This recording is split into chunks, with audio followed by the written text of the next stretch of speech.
উলুধ্বনি প্রতিযোগিতা এবং ছোট ছোট ছেলে মেয়েদের জন্য আরতি প্রতিযোগিতা।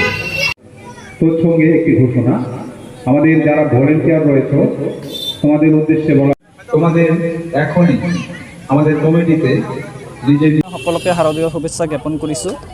58 অংক আমাৰ যি শাৰদীয় দুৰ্গোৎসৱ 1 নং 2 নং ভেটাগাঁও সাৰ্বজনীন ঘোষপাৰা পূজা কমিটিৰ এইবেলি আমি প্ৰতি বছৰৰ দৰে এটা অনন্য চিন্তা কৰিছোঁ, যেটি হৈছে ইউনিটি ইন ডাইভাৰ্চিটি আমাৰ থিম, বিভেদৰ মাজত ঐক্য।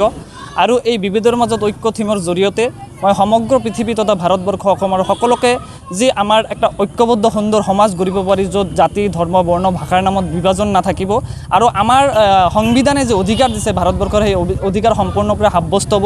যেহেতু স্বাধীনতাৰ 75 বছৰ অতিক্ৰম কৰিলে, এই 75 বছৰ অতিক্ৰমৰ এই যে সুন্দৰ এটা মুহূৰ্ত, এই মুহূৰ্তত আমি আকৌ আৰু সুন্দৰভাৱে গঢ়ি তোলাৰ কাৰণে এইবেলি আমি এই থিম প্ৰস্তুত কৰিছোঁ যে ইউনিটি ইন ডাইভাৰ্চিটি। ইয়াত আমি ভাৰতৰ প্ৰত্যেকটো পতাকাৰ প্ৰদৰ্শনী কৰাৰ চেষ্টা কৰিছোঁ। তাৰ লগতে সংবিধানৰ যি স্বীকৃতিপ্ৰাপ্ত ভাষা আছে আৰু প্ৰতিটো জাতি ধৰ্মৰ যে মানুহ ইয়াত বসবাস কৰে, অসম হওক বা ভাৰতবৰ্ষ হওক, সেইটো আমি প্ৰতিফলিত কৰাৰ চেষ্টা কৰিছোঁ। আৰু ইয়াৰ জৰিয়তে আমি সকলৰ যে আজি দেৱীৰ যে পূজা, ইয়াত অশুভ শক্তিৰ বিনাশ হ'ব লাগে আৰু এই অশুভ শক্তিৰ বিনাশ হৈ যাতে এটা সুন্দৰ সমাজ গঢ়ি উঠে, তাৰ কাৰণে আমি বাৰ্তা দিবলৈ চেষ্টা কৰিছোঁ এই থিমৰ জৰিয়তে।